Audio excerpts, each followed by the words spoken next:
Welcome to the Creators Adventure, where we interview creators around the world, hearing their stories about growing a business. My name is Bryan McAnulty. I'm the founder of Heights Platform, and today I'm talking with Jacob Cass about branding, traveling the world, and growing a coaching business.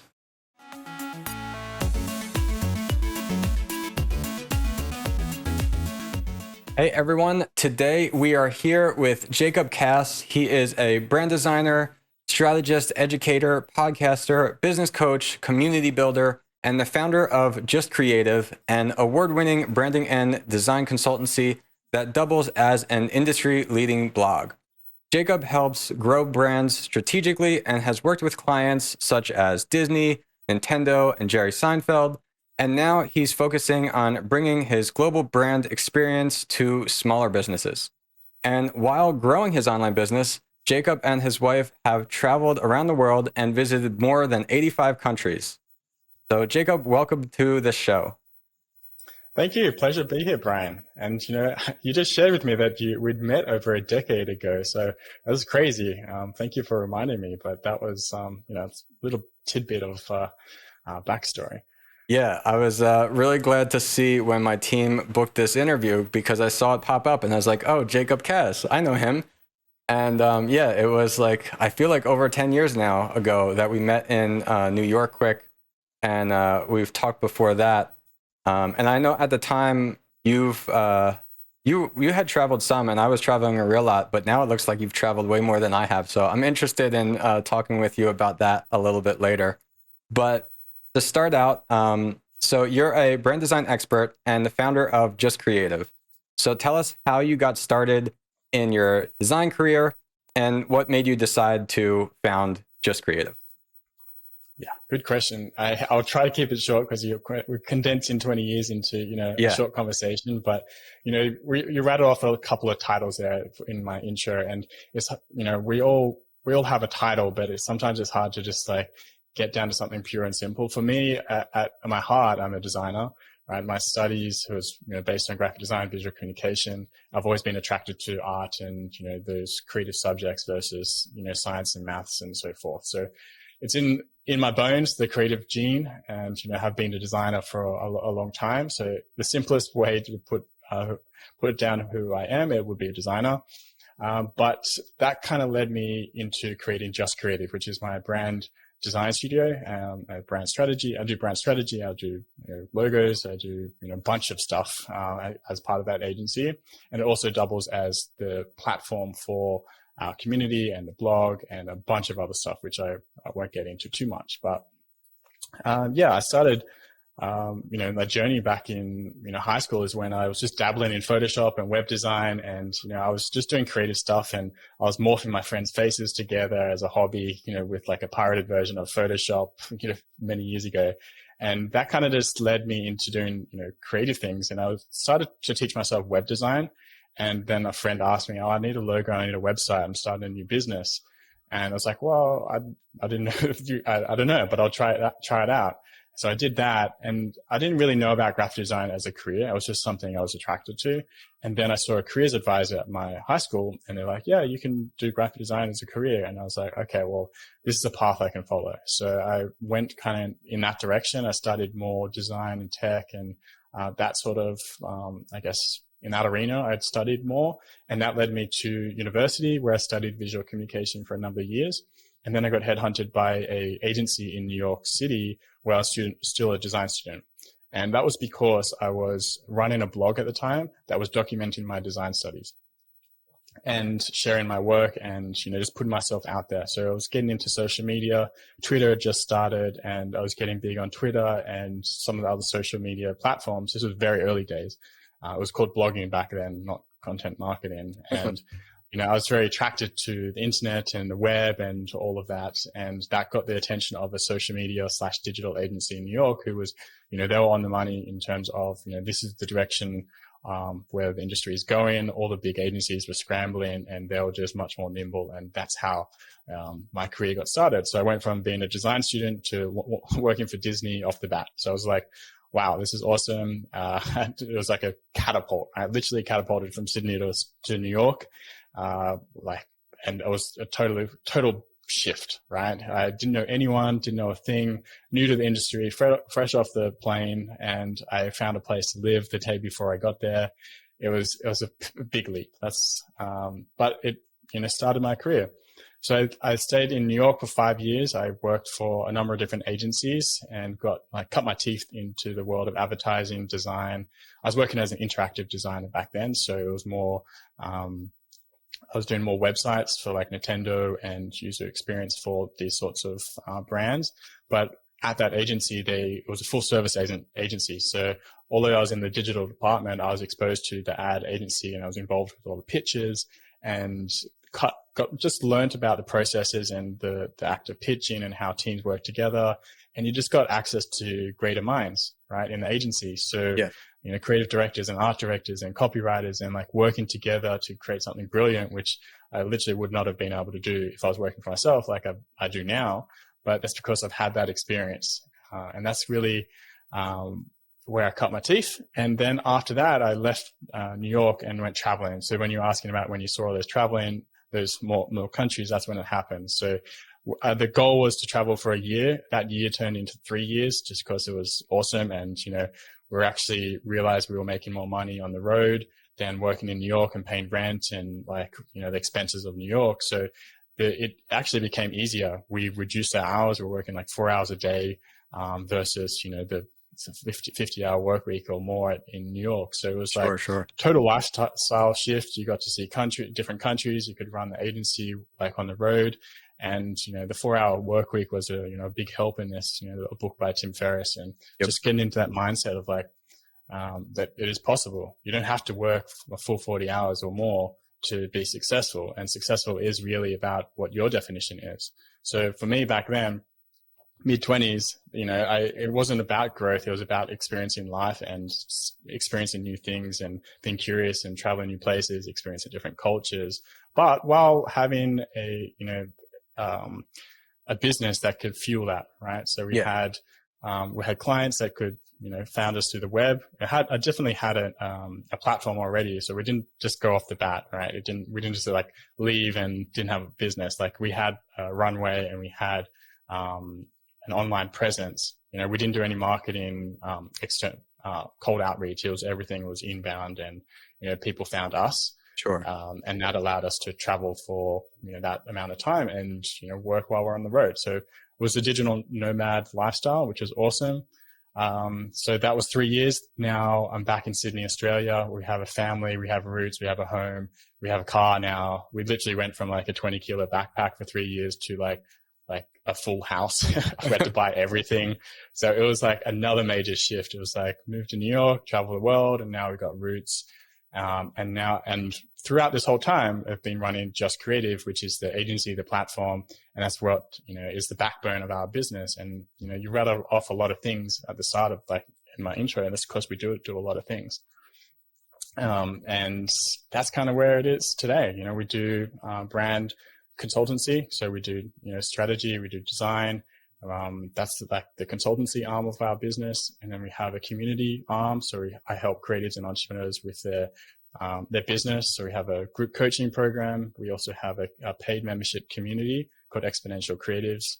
And we have a podcast. We have a blog, which has thousands of articles to help designers and creatives and whatnot level up. And, that's really it. That's the story. Right, well, that's really great. I mean, I think you covered a real lot there. So, I want to talk a little bit more about the traveling, but before I get into that, I want to backtrack a little bit about, so there's all these big clients that you've worked with, both through, I guess, the agency that you worked at the time, and maybe with yourself as well. So like Disney, Nintendo, Jerry Seinfeld, and even the city of San Francisco. So I'm sure that people just starting out more in their journey as a creative, especially those who are designers, maybe like yourself, are wondering, well, what is the pathway to get a big client like that? So can you share a little bit more detail about what's something you think that you did that helped you to land that big agency job or to get those big clients?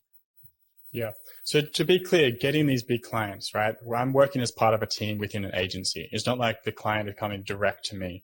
That is possible, for, certain jobs, so like illustration or art direction, for example, that is possible. But I was part of a larger team within an agency. So just Disney was their client, Jerry Seinfeld was their client, and we worked together, right? Just to be clear on that, so listeners understand. So yes, the agency where I worked at, they had those clients on their board, and I was part of the digital team. So I worked on, the digital, the online presence for these brands. So that's how I was exposed to them. So I did a ton of websites for Nintendo, and Disney was another one, and there's tons more. And that's really how that happened. More recently, I did the logo design for the city of San Francisco, and that particular client, San Francisco had hired another agency, and they subcontracted out to me for a logo design and some of the brand identity elements. So just to be clear here, they're not coming directly to me always. It's, an agency could subcontract, or you could be working within an agency, or they could contact you directly if you're positioned in that way. So it really depends. And how you get these jobs, well, number one is, if you're looking for an agency job, right, you have to have a portfolio, obviously, and a presence, and you have to, have good work, and you want to work there, and it's a classic, well, how do you get a job? It's that's a whole other topic. Yeah. But for me, I got headhunted because of my presence and being ahead of the curve in terms of social media, being active in social media, and sharing very openly and consistently. And that's the key, right? Being consistent and just being open and vulnerable and sharing your journey. Right. Back then, I look back on it, it's like my work was terrible, but it got the attention of other people because of my passion and interest in, just being ahead of the curve. So talk about today, right? What's ahead of the curve now? It's VR, it's Web3, it's, 3D printing. It's like the NFTs. It's like, that's the edge. Like if you want to stand out, that's where you have to go, to get, to be at the forefront or the frontier of, design and tech and like that world. I'm not saying you have to be in that world to stand out, but, for me back then it was social media. But, if you're wanting to get into VR design, for example, what would you do? You'd post, or your thoughts on VR, you'd dabble in VR, you'd experiment, you'd share openly, you'd talk about just it. really getting involved with the whole community that currently exists. Because I remember way back then, I guess it was at least 10 years ago, that we saw your blog, we saw you posting all the time, we saw you on Twitter posting all the time, and I'm sure so many other designers, design agencies, everyone would say oh yeah, we know Jacob Cass, he's always talking about stuff. And as you said, even if you didn't feel like you were so good at it yet, you were always talking about it and sharing your passion about it, and people knew who you were. Yeah, exactly. And the more exposure you have, the more awareness you have, then you become top of mind for that person. And, if you're talking about VR and you're the VR guy, and, someone suddenly started a VR agency, then that connection's already made, right? It's let's go to this VR guy. He's got an interest in it, and he'll want to work with us, right? He's got a ton of value. So that's how people could get a job, is just, being open, being consistent, sharing the journey, no matter what stage of the journey you're at, because there's always going to be someone better than you and someone worse off than you. You just have to own where you are. And looking back at my career, that's exactly what I've done. I've transitioned from, blogging to logo design to brand identity to now brand strategy and now coaching and community. It's just the evolution. And throughout this time, just, learning, sharing, posting, being consistent. So it's that's the secret. It's hard work, but that's how this is how luck happens, right? It's not luck actually. It's it's hard work, and we can call it luck, but it's because of all these things, they compound, and then the magic happens. So in hindsight, that's how my journeys happen. I think a good takeaway from that is that even if you feel that you're not really too experienced yet, or you could get so much better, you're always going to feel like you can get better. You're always going to feel like something you did maybe years and years ago isn't as good as what you could do now. Even 6 months ago, you're yeah, exactly. This is the best work I've done, and then you look at it and oh, it wasn't that good. Yeah, so you don't have to wait to get involved with whatever community there is about the topic that you're interested in. No, what are you waiting for? All right. Cool. So I want to ask you one more question about your design work. Of all the clients and the projects that you've done, what would you say is the favorite thing that you've worked on? It's always something that I'm actively working on. It's always fresh, and it's just something, it's more energy, right? Mm-hmm. You have right at the start of the project, it's a new problem and you're just like exploring. That's always the funnest part. Actually, it's kind of like a roller coaster. It's like, I hate this project and it's so hard and I don't want to do this. And then it's like, you have this eureka moment and it's like, oh, that's awesome. And then you come back the next day. It's like, oh, that wasn't that great. And you go back into it. And it's just a process, right? I love that kind of ebb and flow and that roller coaster ride. But to nail it down to one project, like the San Francisco logo was a cool project that was like a couple of years ago. And now, the process was, they hired a number of different designers to design lots of different San Francisco logos. I probably designed, 20 or 30 different logos and submitted, a handful of them to the agency. And then they dwindled all the logos from all the designers down into a short list and then presented to the San Francisco. And then they selected some of those logos from that short list and then put it into user testing across the world and across different states to see what worked in the real world, right? So that was a really cool project to see your work just get in, shortlist. And then finally, like, they actually came out on top of the focus groups and, became the final logo. So that was really awesome to see. And now, it's a nice little feather in your cap to say you've designed the logo for the city of San Francisco. Yeah, that's awesome. But the process we can get into, I'm not sure if you want to, I can geek out on that, but it really depends. I think we got a lot of questions to cover here, but yeah, I would love to talk about it, but I want to make sure we get through some of these other questions as well. So I actually want to shift gears a little bit and talk about some of your travels now. So in addition to your business, you created a travel blog. You talked all about these adventures where you and your wife visited more than 85 countries, and even having a newborn didn't stop you. So I really want to talk a little bit about this because I've traveled a real lot myself. I think around 2010 is when I started traveling, and it sounds like we shared some similar thoughts about how we wanted to approach it. I also read The 4-Hour Workweek, and for me, it was like before I even finished the book, I was like, okay, I get it. So that is possible. So okay, I'm gonna do that too. And then I figured I'm gonna start traveling. After I went to the first country. It was actually, I had the opportunity that a friend invited me to do this like English camp thing in Italy because some of his family was Italian. And I went there, we stayed for a month, and I already had my design studio at the time. And so I had a team working with me, and we had to deal with the whole issue of like, well, we had this big deadline actually at the time, but the trip had to be then. So I had to travel then, and I was so nervous about like, is this going to work? But it worked out, and I enjoyed that trip so much that like within a month after that, I was like, I'm going to travel again, and I don't know when I'm going to come home. And I set out, and I think I was gone for about 13 months before even coming back to the US. But I've been through about 30 countries, some of them because I want to keep going back to rather than going to new ones. But you've been to 85 countries, so that's really crazy. And especially you have a newborn on the way. I'm also curious to hear about this because my wife and I actually are expecting a baby girl about a month from now. And I would love to be able to still travel with her as well. So can you tell me a little bit more about your stories with your travels? Of course. Well, first off, congratulations and welcome to the club. It's another journey in itself, and it is possible to travel with kids. And if it depends on your experience with travel, but and what you're wanting to get out of travel, where you want to go and the experience, right? It does change things with sleep schedules and where you stay and how long you stay, just to paint the picture.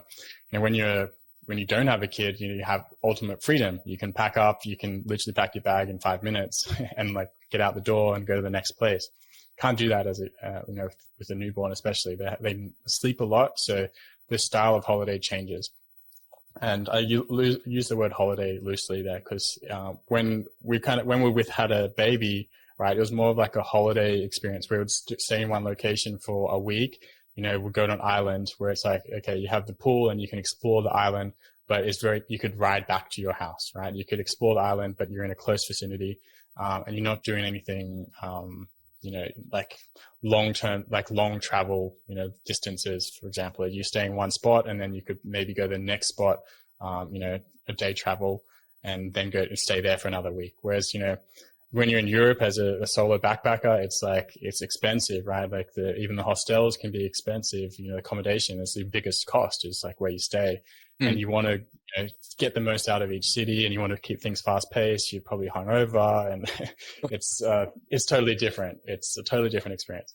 But, we went to 6 different countries with a newborn, and it was fine. Totally different now with our second born. Here with COVID hit, she has seen the suburb of where we live, and that's about it. She's going to the grocery store and back. So it's just been different with COVID.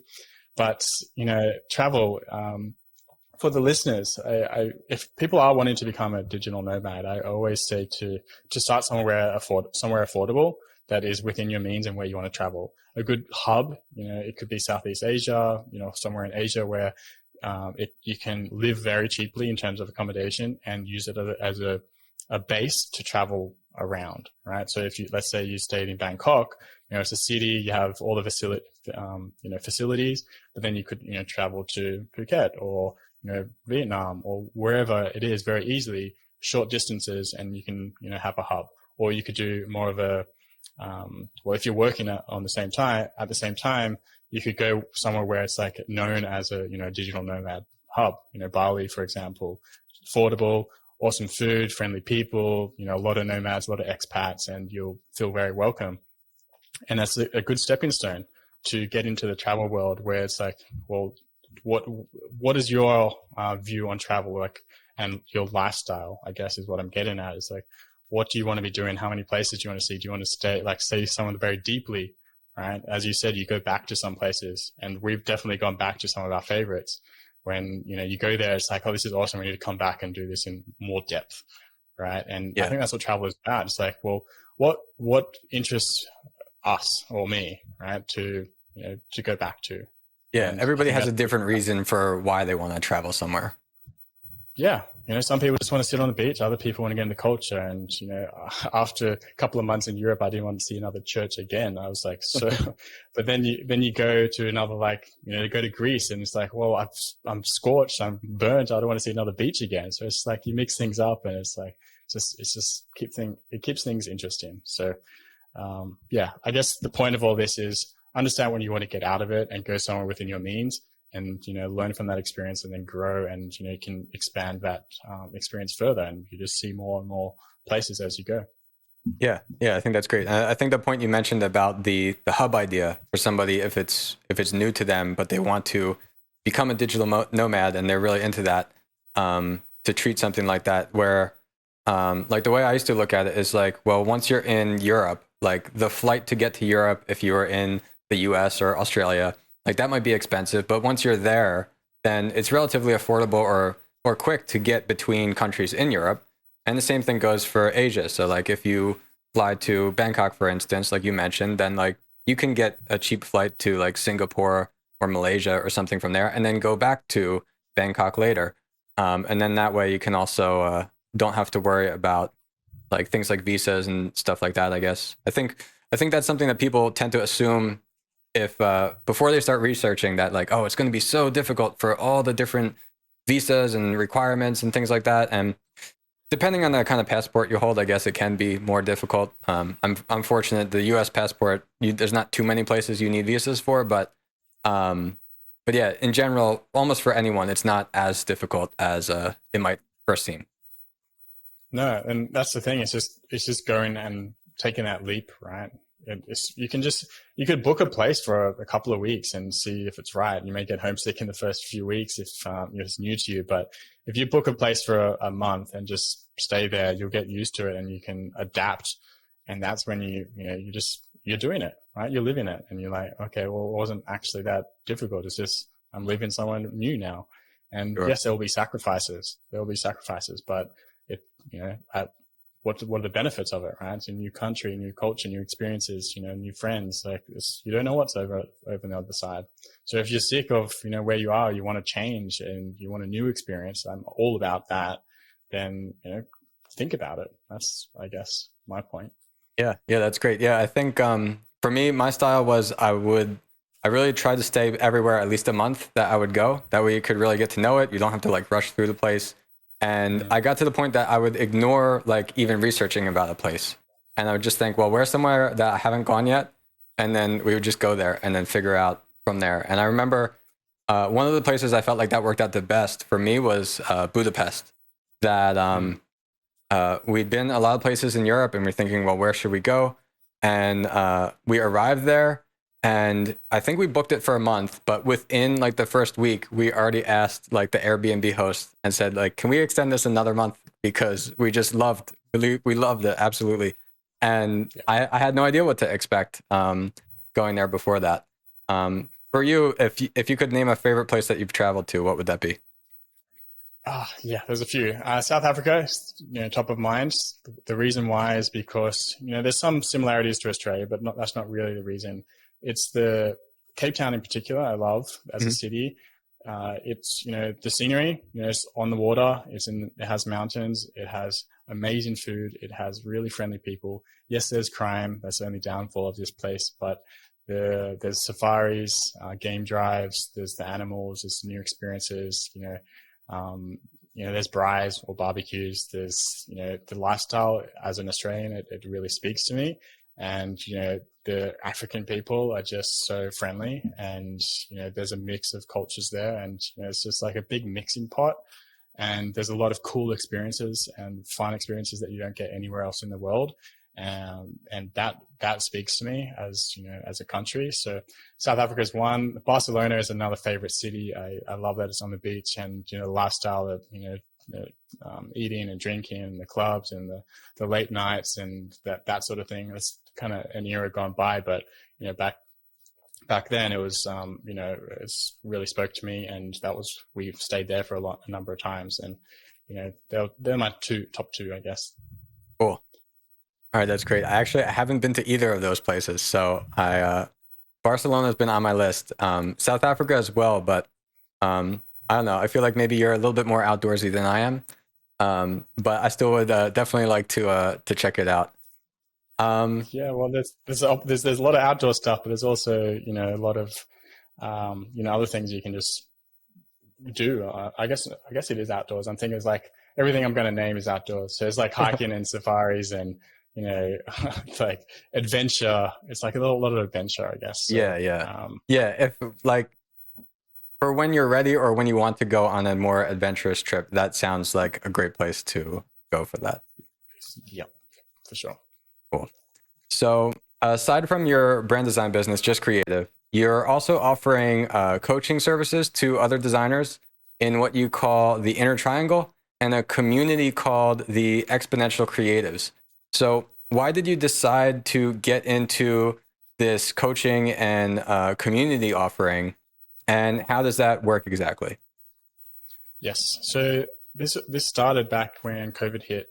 Everyone was becoming isolated and we needed to have some connection. And I got into the world of coaching because I saw a lot of creatives struggling with creating a business and just making the mistakes that I made early in the career. And I wanted to share that experience with others. And I started learning about coaching. I was taking courses and reading books and just how to actually help others and empower them and not just give them answers.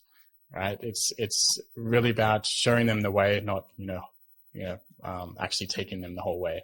And that really spoke to me, and I started it, and I sent an email out to my list, and I asked if people would be interested in it, and there was a lot of feedback, right? There was a lot of interest, and the idea was validated from the get-go. So I'm like, well, this sounds like a great opportunity. It can give back, and straight off the bat, it was very successful, and I learned a lot in that process. Learned how to coach, and I was terrible in the beginning.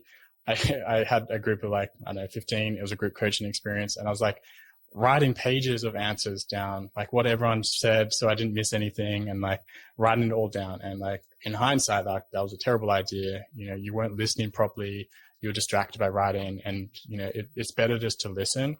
And the more I learned about coaching and how to do it better, I realized that it's more about listening, asking better questions, and when necessary, then showing them a way to actually help them. So that was the coaching side of it. I called it the Inner Triangle, and it is a group coaching program, like a mastermind, and we meet every couple of weeks. Every 2 weeks, we meet up in a group, and it's there for accountability. We talk about any problems that come up. We have guest experts come in. We have focus sessions. If you want to learn about pricing or positioning or niching or productivity, we'll have a session on that. So it's a really great way to learn and, connect with other creatives. And that group coaching program kind of stemmed into a bigger community. So the Inner Triangle is like, a niche group of people that meet every 2 weeks. Whereas the second offering, the Exponential Creatives, is like a larger community, right? It's a paid membership community. So you have to pay to get in there. It's not a free membership, a free community like Facebook. And the reason I started Exponential Creatives was because there's no shortage of communities online, but they're all about the numbers, right? And there's no meaningful connection. And the reason I wanted to start Exponential Creators was to have a closer knit group of people that really wanted to be there without the noise of Facebook and the ads and, just like so many notifications and everything pinging at you. So this platform is hosted on a platform called Circle, and it's a very beautiful platform, and it's everything's in that world. So it's like a forum. We have events, we have live workshops, we have trainings, we have a book club, we have accountability partners to keep each other accountable. We have meetups, we have chat topics, we have a forum where you can ask questions and connect with others. And the best thing about it is that community, and it's a mixed bag of creatives. So it's not just designers or brand designers or web designers. It's a mixed bag. So you'll have those sorts of people in there. You'll have photographers, you'll have business owners, agency owners, and you'll have freelancers, and you can learn from one another. It's not just a silo of just strategists or just designers. It's you can learn from one another, and that is what I have seen is really powerful because of that cross section. So. And it's a ton of value, right? I mean, the membership is only $29 a month. It will go up as the value, time goes on, but it's price. So there's a barrier of entry, but it's not like there's overvalued like mastermind courses where you like $4,999 value and like slashed out to whatever. It's like, no, I just want to provide, a ton of value at a very minimum cost, just as a small barrier to entry, and people don't have a burden of, these huge mastermind courses. So it's just a closer knit community. And that's really why, I'm growing that. I'm focusing on growing that even more this year. So yeah, if there's any creatives out there that, that sounds interesting to you, you can sign up or you can apply. I screen every single application to ensure that you're a good fit. It's just $29 a month. You get access to the vault of workshop replays, and there's a ton of value in there. That is so underpriced. It's not funny. But yeah, I think it's definitely true, because everybody wants to find like this community of people that are interested in or doing a similar thing to what they're doing. And like, as you mentioned, like some people try to find that on Facebook, but it's like at best a poor like replacement for what the ideal community really would be, because first you're bombarded by these notifications, and then second is like you're getting some people in there. You might make a great connection with somebody, but as you said, like having like some kind of vetting and some kind of price point is really helping to ensure the quality of the community and the members in it. Yeah. And it takes a lot of nurturing. Like it is about the connection, and we understand what people's goals are. And it's like really focusing on the people in there, not just the numbers. And, that when you focus on the people and their goals and why they're there, it makes for a much better community and a closer knit community, and they actually grow faster, right? There's meaningful connection. It's not just another number. And that's, coming from someone that has a Facebook group of like a group to over 100,000, and like, what is that? It's just a number. There's no connections happening. And now there's about 120 members in this paid membership community, and it's thriving. It's incredible. Just because you care and you're making these and you've vetted people that want to be there. It's so much more powerful than, 100,000 community, which doesn't mean jack. And, that's someone that built that up. So, yeah, that's a great point. So is this this community and this coaching, is that more of your focus now than the brand design, or is it still kind of like 50-50? I have three focuses, three arms of my business. So I have consulting, and I have the community, and then my blog. The blog and community are kind of interrelated, but the community, I call it like my coaching and the community. And that's my focus this year, but I definitely have client work that kind of is a huge focus. I don't know what the percentage is time-wise, but consulting is more, there's more work in it. You have to do strategy and design and calls and everything. So it's definitely more than the community. And then I have another third arm, which is the blog.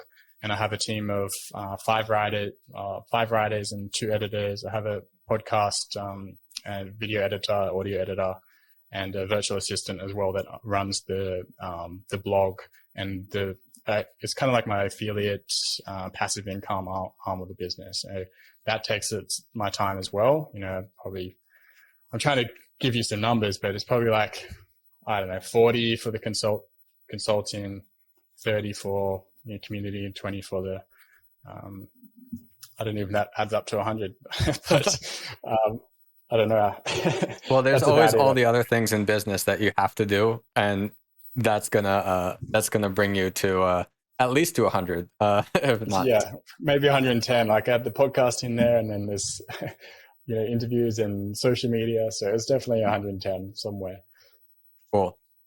All right. So with like this coaching program, the memberships, the blog, the consulting, I'm curious, what new trends do you see developing in the space of brand design? Is there anything you could point to as like what you think the future of brand design will be? Yeah, so the commoditization of design is happening now. If you have not already seen it, you must be living under a rock. But Fiverr, Canva, marketplaces online where you can download things and stock, and like design is it's being commoditized in a way. But that's not to say that the thinking and the strategy behind it is not. So that's really where the trends are going if you wanted to thrive and survive as a creative. Especially as a brand designer. Brand is very wide and very deep.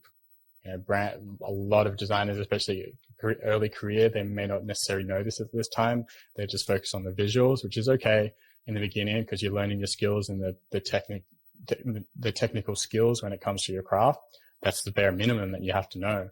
But once you get into this world of brand, you'll realize it's so much more.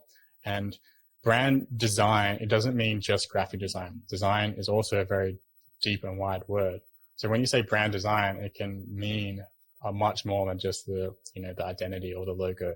So that's an important thing to consider. So the trends are definitely, design or graphic design, and the accessibility of these tools has meant that it's more accessible for business owners, and they're becoming more savvy when it comes to social media and the graphics and, creating, the assets that they need to market themselves. They are realizing that they can do some of it on their own and save money that way. So that's why it's going in that direction. What they don't have, these business owners, is access to, the creative mind and the strategic thinking and the bigger ideas and the knowledge when it comes to brand design and the cross section of design, marketing, business, and how all that works together to grow a business and to get customers. So that, if you're a brand designer, having that breadth of skill, business, marketing, brand, is going to be so much more powerful than just having technical skills. So that's, my camera turned off. Interesting. Sorry about that. No worries. I do have I think it must have ran out of batteries, but it's plugged in. So yeah, having a cross section of those skills would be very useful. And that's really where the things are going right now. All right, great. So we got the camera back. So Jacob, I have one more question for you. Whenever we have a guest on, I always want them to ask a question to the audience. So if there's anything you could ask our audience, what would that be? Well, where would you like to travel to and why? That would be my question. All right, that's a great question. That's, I think, a fun one to think about, definitely. Cool. All right, well, Jacob, that is all the questions I had for you today, but before we get going, where can people find you online? Thank you. JustCreative.com is, you'll find all my social media profiles on there, but pretty much all my handles are JustCreative.